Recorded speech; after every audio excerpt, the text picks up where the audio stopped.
कि मेरा ससुराल खानदानी रईस है, पर इतना होगा सोचा नहीं था। ससुराल में कदम रखते ही चांदी का दरवाजा फव्वारा देखकर नेहा काफी खुश होती है। कुछ ही देर में उसकी तीनों सास आती हैं, जो चांदी, हीरों और सोने से लदी हुई हैं। दरवाजे पर सुमित्रा चांदी का कलश और हाथों में चांदी का थाल लेकर नेहा की आरती उतारती है। चलो सुमित्रा, तुम्हारी भी बहू आ गई। सुमित्रा आरती उतारती हुई कहती है, हाँ दीदी, मुझे तो इस पल का कब से इंतजार था। अब हम तीनों की बहुएं हैं, हमारी तरह ही अब अपने हीरे, सोने और चांदी के ससुराल को संभालेंगी। हे भगवान, मुझे तो अब तक यही लग रहा था कि मेरा खानदानी रईस है, पर नहीं, मेरा ससुराल तो हीरा, सोना, चांदी से भरा हुआ है। कुछ ही देर में नेहा का गृह प्रवेश होता है और घर के अंदर आते ही उसे सोफे पर बिठा दिया जाता है। और जब वो बैठती है तो टेबल पर रखा चांदी का वास, चांदी की टेबल, दीवार घड़ी और भी घर में चांदी से सजा सामान देखकर नेहा काफी खुश होती है और एक एक करके सभी लोग उसे शादी का गिफ्ट देते हैं। बहू, हम तो तुम्हारे ससुराल की तरह खानदानी रईस नहीं है, इसलिए हम तुम्हें साधारण ही सामान दे सकते हैं। तो क्या हो गया आंटी जी, आप मेरी बीवी को आशीर्वाद देने आई, यही काफी है। बहू, ये मेरी तरफ से तुम्हारे लिए डायमंड का हार, कल तुम हंसते हुए हारी पहली रसोई है। पहली रसोई इतनी अच्छे से करना कि मैं तुम्हें डायमंड का 9 लाख हार दे सकूं। और बहू, मेरी तरफ से ये तुम्हारे लिए सोने के रजवाड़ी कड़े। इस तरह नेहा को तोहफा देकर पड़ोसन चली जाती है। कुछ देर में सरिता और आरती भी नेहा को गिफ्ट देती हैं और सुमित्रा की हेल्दी खाते, व्यायामही करते, तरीही नेहमी थकवा जाणवतो। फक्त तुमच्यात नाही, भारतातील 80% लोकांमध्ये विटामिन आणि मिनरलची कमतरता आहे। फक्त हेल्दी जेवण नाही, रिवाइटल एच विमेन घ्या, जे देतं 28% जास्त एनर्जी। Revital H women. कहने पर नेहा एक एक करके सभी के गिफ्ट खोलती है और जब वो अपनी जेठानी के गिफ्ट खोलती है तो उसमें साधारण सी साड़ी और मेकअप प्रोडक्ट निकलता है। सरिता, बहू, हम क्या इतने गरीब हैं जो तूने अपनी देवरानी को ये सस्ती सी साड़ी दे दी? और बहू, तूने क्या सोचकर ये मेकअप प्रोडक्ट दिया? तू क्या नई बहू के सामने हमारी नाक कटवाना चाहती है? ऐसा नहीं है माँ जी, हमने तो हमारी देवरानी को बड़े प्यार से ये तोहफा दिया है। तोहफा सस्ता हो या महंगा, देने वाले का दिल देखा जाता है और हम जानते थे हमारी देवरानी को उसकी तीनों सास हीरा, सोना, चांदी से भर देंगी, इसलिए हमने उसे कुछ अलग दिया। दीदी, मुझे आप दोनों का गिफ्ट बहुत पसंद आया, इसलिए ताई जी आप मेरी दोनों जेठानियों को मत डांटिए। वो तो नेहा बहू की वजह से हम तुम्हें छोड़ रहे हैं, वरना आज हम तुम्हें बताते कि हम कितने अमीर हैं। इतना बोलकर आशा और शांति अपनी बहुओं के साथ अपने घर चली जाती हैं और जब नेहा अपने कमरे में जाती है तो बेड पर बैठकर कमरे में भी चांदी की ड्रेसिंग टेबल, अलमारी, बेड और बाकी सामान देखकर रवि से कहती है, रवि, आज मैं बहुत खुश हूँ। मैं ये तो जानती थी कि मेरा होने वाला ससुराल रईस है, पर मैं ये नहीं जानती थी कि मेरा ससुराल हीरे, सोने और चांदी से भरा पड़ा है। जब मेरा चांदी का ससुराल इतना सुंदर है तो हीरे और सोने से बना ससुराल कितना ही सुंदर होगा। चिंता मत करो, वो भी कल तुम देख लोगी। इतना बोलकर रवि और नेहा सो जाते हैं। अगली सुबह नेहा सोने के कड़े, डायमंड का बड़ा नेकलेस, टीका, इयररिंग्स के साथ चांदी का कमरबंद पहनकर आती है, जो उसे कल मिला था।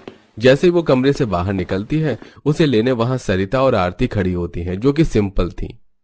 सोने और हीरे से भरे ससुराल वाली मेरी जेठानियां कल इतनी सजी थीं, आज इतनी नॉर्मल कैसे? वो तुम्हें बाद में पता चल जाएगा। फिलहाल आज तुम्हारी पहली रसोई है ना, इसलिए हम तुम्हारे पास आए। चलो, हम तुम्हें तुम्हारी रसोई दिखाते हैं। इस तरह आरती और सरिता नेहा को घर के बाहर ले जाने लगती हैं। रसोई तो घर में होती है ना, फिर आप मुझे बाहर क्यों ले जा रही हैं?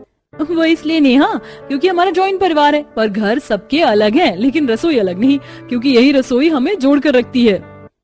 कुछ देर में नेहा घर के बाहर की रसोई में जाती है, जो अंदर से काफी बड़ी और सुंदर थी और वहां भी सोने चांदी की प्लेट, गिलास और भी बर्तन रखे होते हैं और वहीं फल और सब्जी रखने के लिए हीरे की टोकरी बनी होती है। ये क्या, रसोई की बर्तन और काफी सारी चीज सोने और हीरो की बनी है? कहीं ऐसा तो नहीं खाना बनाने वाला बर्तन भी सोने और चांदी का है? नहीं नेहा, ये सब तो सिर्फ शो के लिए है, खाना बनाने के लिए तो स्टील के बर्तन हैं। चलो, हम तुम्हारी मदद करते हैं। अब नेहा अपनी दोनों जेठानी की मदद से अपनी पहली रसोई का खाना बनाती है। सब कुछ हो गया, अब आप मुझे बताइए पूरा परिवार कहाँ बैठकर खाता है? सब अपने अपने घर में खाते हैं और इसके लिए पहले तुम्हें खाना लेकर मेरे घर चलना पड़ेगा, यानी कि अपने हीरो से बने ससुराल में। तीनों देवरानी जेठानी खाना लेकर हीरो के घर जाती हैं, जहां एक ने पूरी का टोकरा पकड़ा था, एक ने मटर पनीर की सब्जी का भगोना और एक ने हलवे का भगोना। और सरिता के घर में डाइनिंग टेबल पर रखा सामान हीरों का बना होता है, तो वहीं डेकोरेशन वाली सारी चीज हीरों की होती है और दरवाजे पर भी हीरों के डिजाइन होते हैं जो काफी सुंदर लग रहे थे। फिर हीरे वाले सास ससुर और जेठ सभी खाना खाते हैं। बहू, खाना तुमने बहुत अच्छा बनाया है। वादे के अनुसार मुझे तुम्हारा खाना बहुत पसंद आया, इसलिए मैं तुम्हें 9 लखा हार दे रही हूँ जो कि हीरो से बना है। आशा हीरों से बना 9 लखा हार नेहा को दे देती है और फिर वहां से तीनों बहुएं खाना लेकर शांति के सोने वाले घर जाती हैं, जहां सास ससुर जेठ सब खाना खाते हैं। खाने की खुशबू तो बहुत अच्छी आ रही है। बेटा, खाने की खुशबू ही अच्छी नहीं है बल्कि हमारी तीसरी बहू भी बहुत अच्छी है और उसने खाना भी बहुत अच्छा बनाया है। मेरी तरफ से सोने के 4 झुमका सेट तेरे लिए। इतना सब कुछ देखकर नेहा की खुशी का ठिकाना नहीं रहता। इसी तरह अच्छे से नेहा की पहली रसोई होती है और इसी तरह कुछ दिन बीत जाते हैं और तीनों बहुएं साथ में मिलकर किचन में खाना बना रही थी। दीदी, मुझे तो सोना चांदी हीरा तीनों ही चीज बहुत पसंद है, इतना कि मैं तो सोना चांदी हीरा पहन के भी सो सकती हूँ। सोना चांदी हीरा देखकर अभी तो तुम खुश हो रही हो, बाद में परेशानी होगी तुम्हें। आरती की बात को सुनकर नेहा सोच में पड़ जाती है। इस तरह नेहा की शादी को 21 दिन हो जाते हैं और क्योंकि नेहा की अभी नई नई शादी हुई थी, इसलिए एक दिन जब पूरा परिवार गार्डन में बैठकर चाय पी रहा होता है तो नेहा की तीनों सास उससे कहती हैं, बहू, तुम्हारी शादी को 21 दिन हो गए। 21 दिन बाद हमारे कुल देवता की पूजा के लिए नवविवाहित जोड़ा कुल देवी के मंदिर जाता है। कल जल्दी से तैयार हो जाना, हमें मंदिर जाना है। अपनी तीनों सास की बात को सुनकर नेहा काफी एक्साइटेड हो जाती है और अगले दिन नेहा काफी सारे चांदी के गहने पहनकर तैयार होकर अपने पूरे परिवार के साथ कुल देवी के मंदिर जाती है। बहू, हमेशा ऐसे ही बन के रहना। अच्छा बहू, अब बस 100 सीढ़ियां हैं, ऊपर चढ़कर छोटी सी पूजा करनी है, फिर घर जाकर हवन होगा, ठीक है? दीदी, बेचारी नेहा का भी वही हाल होने वाला है जो हमारा हुआ था। भगवान, बस उसे सब सहने की शक्ति देना। बिना कुछ बोले नेहा अपने परिवार के साथ वो 100 सीढ़ियां चढ़ती है, जिस वजह से उसे काफी थकान और पसीना आ जाता है और खुजली होने लगती है। कुछ देर में नेहा अपने पूरे परिवार के साथ घर जाती है, जहां गार्डन में हवन करने के लिए मंडप लगा था जो कि ऊपर से खुला हुआ था। लोगों के लिए कुर्सियां रखी थी जो कि पेड़ों की छांव में थी। थोड़ी सजावट भी हुई थी, जिसके बाद घर के बाहर वो हवन में रवि के साथ बैठती है। वहीं सब परिवार कुर्सियों पर, वहीं हवन की आग की वजह से नेहा के गहने गर्म हो जाते हैं और नेहा को दर्द के साथ जलन होती है।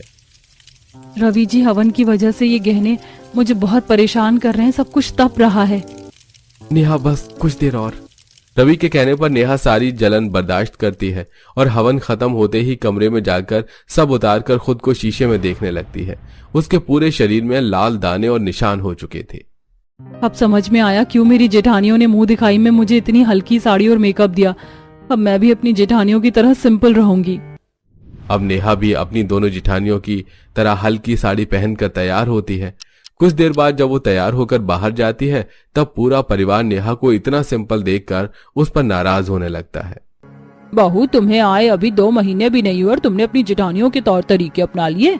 माँ जी, ज्यादा गहने पहनने की वजह से एक बार मेरी हालत तो देखिए। बहू, ये बस कुछ दिन की परेशानी है, हम भी तो पिछले 25 सालों से गहने पहनकर घूम रही हैं, हमें तो कुछ नहीं हुआ। आजकल की बहुओं को पता नहीं क्या हो गया है। जाओ अभी जाकर सारे गहने पहनो। तीनों सास की डांट खाकर रोती हुई नेहा कमरे में जाती है और सारे गहने पहनती है। इसी तरह कुछ दिन बीत जाते हैं और गहने पहनकर खाना बनाने की वजह से और काम करने की वजह से उसकी तबीयत खराब होने लगती है।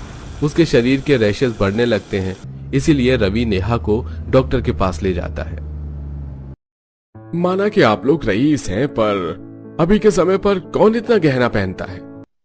माफ करना डॉक्टर साहब, पर मेरे सबसे बड़े पापा हीरों का काम करते हैं। मेरे दूसरे ताऊजी का सोने की दुकान है और हम खुद चांदी बनाते हैं। हमारे घर में हीरा, सोना, चांदी की कोई कमी नहीं है। इसलिए मेरी माँ चाहती है कि उनके घर की बहुएं हर वक्त सोने, चांदी, हीरों से लदी रहें। अगर वो ऐसा चाहती हैं तो एक बार उन्हें रिपोर्ट दिखा देना। इन्हें एलर्जी हो गई है। आपकी बीवी को अब ठीक होने में 1 साल से ज्यादा का समय लगेगा। डॉक्टर की बात सुनकर नेहा सारे गहने उतारकर गाड़ी में रख देती है और जैसी वो घर पहुंचती है, घर के बाहर ही तीनों सास खड़ी होकर उसे सुनाने लगती हैं। अरे तुम तो यहाँ से गहने पहन कर गई थी, पर गहने कहाँ गए? अभी जाकर गहने पहनो, अब तुम गरीब नहीं रही, खानदानी रईस घर की बहू हो। भूल गई तुम्हारी तीनों सास का खानदानी बिजनेस है, हीरे सोने चांदी का। बस कीजिए आप तीनों, पूरा शहर जानता है कि हम खानदानी रईस हैं और हमारे दादा परदादा हीरे सोना चांदी का काम करते आ रहे हैं, जिस वजह से हमारे घर की एक एक चीज भी हीरे सोने चांदी से बनी है। पर मेरी बीवी इंसान है, इसलिए वो भी मेरी दोनों बड़ी भाभी की तरह रहेगी। भाभी, आप दोनों ने उस दिन बिल्कुल सही फैसला लिया, और अगर आप तीनों को मेरी दोनों भाभी और बीवी से इतनी प्रॉब्लम है कि वो इतने साधारण क्यों बनकर रहती है, तो हम यहाँ से चले जाएंगे, क्योंकि अब हमें दिखावे की जिंदगी नहीं बल्कि साधारण जिंदगी जीनी है। माँ काकी, व्यापार को व्यापार की तरह देखो, जिससे आपके बच्चों को दिक्कत हो उसे गले लगाकर मत रखो। तीनों सास अपने बेटे की बात सुनकर मुंह बनाकर अंदर चली जाती हैं, जिसके बाद